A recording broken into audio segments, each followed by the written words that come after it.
Ladies and gentlemen, if you're wondering what's going on, we apologize for the quality. We apologize for everything. What you're watching is one huge experiment so that when we open in June, you're going to go, OMG. I'm David Farrow. I'm Scott Cason. And you are watching the Charleston Times. And what we're very excited about, ladies and gentlemen, is that within a week and a half, 2 weeks, we will actually be live and you will be able to call us and tell us how wise we are. Yeah, I'm sure that's going to be, yeah, I'm sure that's going to work out. But, Scott, you saw the debate last night. What'd you think? Well, you know, most of it. You know, I thought that it was interesting. Now, you know, I've got to give Miss Bush some credit for going after him, you know, and standing up. I mean, she wasn't afraid of him or anything like that. I didn't think she would be, you know. Mark Sanford's polished. You know, he handled things quite well. One thing, if I may, speaking of sidestep, but if I will, I'll give him this. He does have a hell of a command of the facts and the figures. I mean, he was able to pull stuff out and counter her and all of that. One thing I thought very interesting, Scott, and we will play it for the viewers in just a sec, it was the whole thing. She really tried to hit him hard at one point. It just fell so flat. And she tried it a few times. And I think she fell flat on it. Let's take a look at what we're talking about, and then we'll come right back. Okay, so illusion, right? Okay, so I would argue that there were a number of times where you just said he sidestepped the issue, but so did she. I mean, she didn't answer a few questions that were put to her that I think, you know, especially about the deleted tweets. Yeah. As you well know, I'm hot and heavy on that. Then I came back and then, you know, I saw, yeah, well, I don't think she's got much to say about that. No, and she didn't, though. The interesting thing is, and it's an old, I want to say politician trick, but it seems to me that progressives do it a bit more than Republicans. And it just seems that when she was asked a question, I think one of them was about I can't remember exactly. I'll look through the archives and I'll play it. Yeah. But she, not only did she not answer the questions, but she also just ran off on Democrat talking points, despite the fact that she screamed that she was independent, that by God she was taken. And she made a point. I like her. Nobody tells me what to do. Okay, well, which is probably probably why the marriages worked out so well. No. Here's what I want to add. Nobody tells me what to do either. Fair enough. One of the interesting points here, David, was what was her big thing? Her big thing is jobs. She knows how to create jobs. Well, you've often said this, how? Right. And one of the things that I find interesting when it was, and this was an interesting point, when someone asked her two things. One, how do you create jobs or whatever? And then this is what many people on the left or Democrats like to do. Well, we've got to invest in training. We've got to invest in education. We've got to invest in science. We've got to in math and those things. Well, that sounds great, but if you have an economy where the marketplace is not hiring anybody, it doesn't matter what kind of training someone has. For example, you know, when you have the impending Obamacare coming that's hitting with all its taxes and hidden regulations, when you've got, well, obviously we've got the highest corporate tax rate in the world right now, and there's so many things that she didn't mention. She didn't mention how, and Mark Sanford mentioned it to the point about how we can get government out of things But she always did the same thing. Well, how are we going to create jobs? Well, we've got to invest in this. We've got to invest in that. Well, that's all, good speak. But if you don't have an economy that's going to be able to employ those people, that's the number one thing. And the problem is now we've got so much government hindering those kind of things from happening. Well, she would argue, I think, that government is a partner. That's another point I want to bring up. Go ahead. Please go ahead. Well, you know what I like about that, and this is another, we hear this, we even heard it from, I think, even Al Gore. Well, we need a public-private partnership. No, we don't. We need, on libertarian sides coming, we need the government to get out of it. Well, you know what they call that? You know what they call that? They call that fascism in the true sense of the word. People don't understand what all this stuff means, and they start throwing it around as if they had good sense.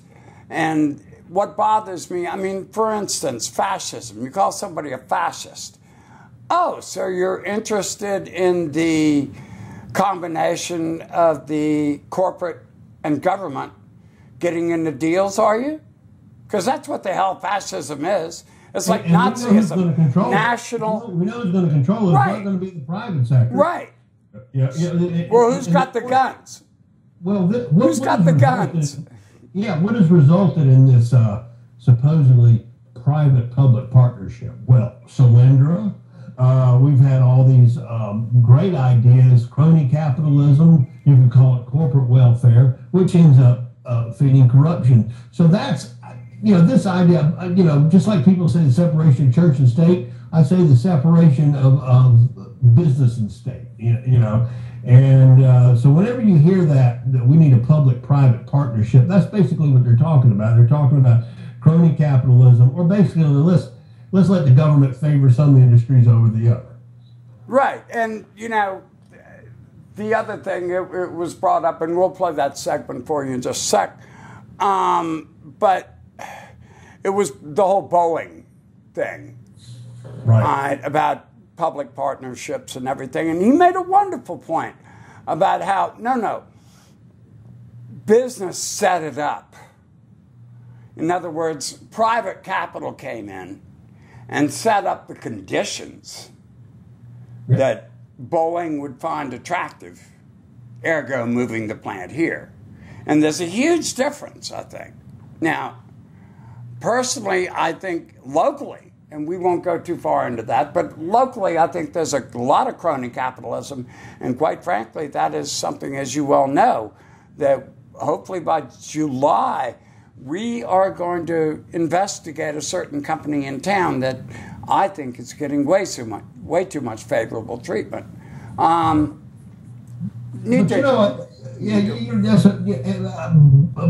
This is what I get about Elizabeth saying those kind of things, and of course the idea behind the NLRB. Now she stands up and says no, she thought they were way out of line, and those kind of issues. Nobody tells her what to do.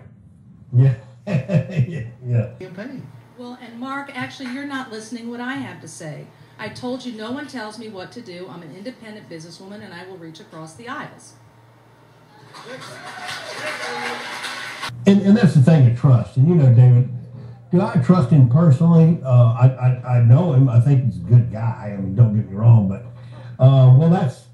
he's kind of proven that you can't do that. But I'd let him hold $5 for me as long as he left it when he left the country. Yeah. I mean. But, I think maybe there is a difference between trusting him in his personal life and whether you can trust him on the kind of issues that you and I are conservatives believe in. I mean, I think he's kind of proven he can do that. Whether that's the important thing with the voters is another story. Here's the way I see it. I believe 60,000 people showed up for the Republican primaries. I think 12,000 showed up for the Democrat. Now, as if there was even a contest. I mean, Amos Frazier has been running for that seat since Kitty was a cat. I think he ran against Ravenel, all right, or Hartnett for that matter. Wendell Rivers. Yeah, I mean, he's been at it, so that's no surprise. The turnout's no surprise. But here's the way I see it, and I've talked to some pretty high-ups in the Republican Party. I think Sanford's going to win it by a hair, and here's why. We were just talking about the breakdown of people. Why don't we even say that 10,000 don't show up because of some sort of moral whatever, all right? Okay. That's a huge gap. That's still, 50,000 people against how many? And we're talking about people who voted in the Republican primary, so chances are, once you lop off that 10,000, they're going to be pretty hardcore voters. And this is, people forget. I mean, we've been in this maelstrom now for a year. But this is a very small election. This is a special election. Now, it's got national attention, but how will that really translate? How would the $1 million that the Democrats are pouring into this market, and by the way, you can't swing a flounder without seeing a Bush hat on. No. You know, I'll be curious to see how much that'll really work. How many Democrats are actually in Charleston County? I mean, or in District 1? Well, and also, if I guess people want to get demographics, you know, how many women are going to vote? How many women are going to look on it as a personal issue? Those kind of things. You know, that's the 10,000. Yeah. Another thing, and I guess a really question, I think you and I have talked about it before, and real quick is that, you know, let's say she does win. I mean, I'm just saying it. And then you got another election coming up in 2014. You know, which starts, that election starts the day after whoever it is wins. Yeah, that's right. So how is she going to vote when she's in Congress if she does anything that kind of sides with the Obamacare, any of that? She's toast. I would argue, for those of you who are so upset about the balance of power tipping, no, nothing can happen in the House right now that will really make a difference. Although she could make a pretty good, she could make big buddies with Nancy Pelosi. Here's the crux. Obama is still campaigning, which I just find amazing. He still has his campaign. Well, he'll be doing it till 2016. He'll be doing it to 2020. But God, please. He'll be trying to really, that's a little too scary. No, we're not going to go there today. But my point is that it won't really matter until 2014. And I will argue that if she does vote even 2 or 3 times with unpopular measures that the progressives are supporting, that's it. Yeah. That's it. And also back, and I know we got to wrap it up, but back to your point about the Republicans holding at least the House. People are starting to see, even Democrats, the hideousness of Obamacare, and that's going to be a big political problem for the Democrats come 2014. Yeah, well, they finally got to see what was in it. So, anyway, Scott, thank you very much, and we'll do this again, hopefully a little later on this week.